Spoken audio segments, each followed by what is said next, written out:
अजूनही वेळ केलेली नाही. किती जागा पाहिजे तेवढ्या सांगा. अकोल्यात जाऊन नाना पटोलेंची प्रकाश आंबेडकरांना ऑफर.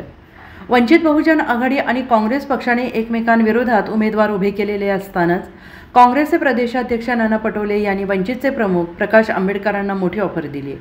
प्रकाश आंबेडकर, अजून रस्ते बंद झाले नाहीत. मी पुढाकार घेतो, तुमच्या भूमीत येऊन सांगतो. नामांकन मागे घेईपर्यंत वेळ आहे. किती जागा पाहिजे ते सांगा.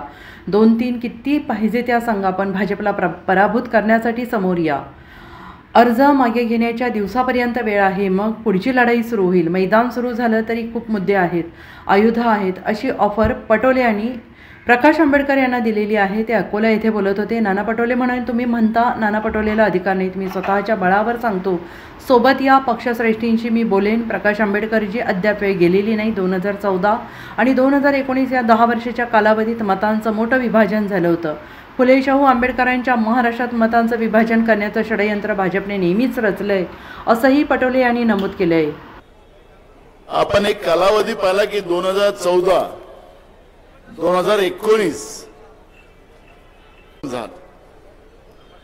महाराष्ट्राची भूमी ही शाहू फुले आंबेडकर विचाराची आहे, छत्रपती शिवाजी महाराजांच्या विचाराची आहे. जेव्हा जेव्हा महाराष्ट्रावर कुठलंही संकट येतं त्यावेळेस महाराष्ट्रातली लोक मूड बांधतात. पण या लोकशाहीच्या पर्वामध्ये भाजपने ज्या खेळी खेळल्यात त्या खेळीमध्ये मताचं विभाजन कसं करता येईल आणि त्या मताच्या विभाजनामध्ये आपण फसलो. आणि म्हणून आज आपला महाराष्ट्र सातत्यानं भाजपने केलं आणि संविधानी पदावर बसून तत्कालीन त्यावेळेचे राज्यपाल भगतसिंग कोश्यारी, मगाशी सावित्रीबाईंचा उल्लेख केला, सावित्रीबाई फुल्यांवरही सुद्धा टीका करायला त्या भगतसिंग कोश्यारींनी सोडलं नाही. या मंत्रिमंडळातले, या फडणवीसाच्या मंत्रिमंडळातले अनेक मंत्र्यांनी महात्मा ज्योतिबा फुल्यांवर, बाबासाहेब आंबेडकरांवर, छत्रपती शिवाजी महाराजांवर सातत्यानं टीका केली. राज्यामध्ये उद्रेक झाला.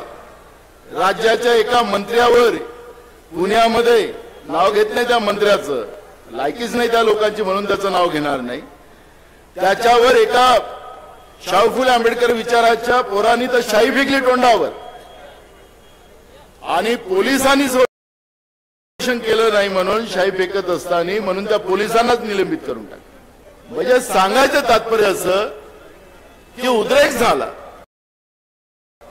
पण राज्यामध्ये ही जी धर्मांध व्यवस्था जी निर्माण झाली, या व्यवस्थेनं या महाराष्ट्राच्या शाहू फुले आंबेडकर विचाराला आणि छत्रपती शिवाजी महाराजांच्या विचाराला संपुष्टात आणण्याचं काम. मी पण थोड्या दिवस खासदार होतो 2014 ते 2017 आणि त्या काळामध्ये जेव्हा नोटबंदी आणि जीएसटी आली त्यावेळेस मी स्वतः नरेंद्र मोदींचा समोर विरोध केला. इथले खासदार आता तेही होते, आता जे आहेत ते वाले, हे आता व्हेंटिलेटरवर आहे. केव्हा काढतील व्हेंटिलेटर मला माहिती नाही, पण ते निवडणुकीतच काढतील. Bureau report, SBN Marathi, Akola.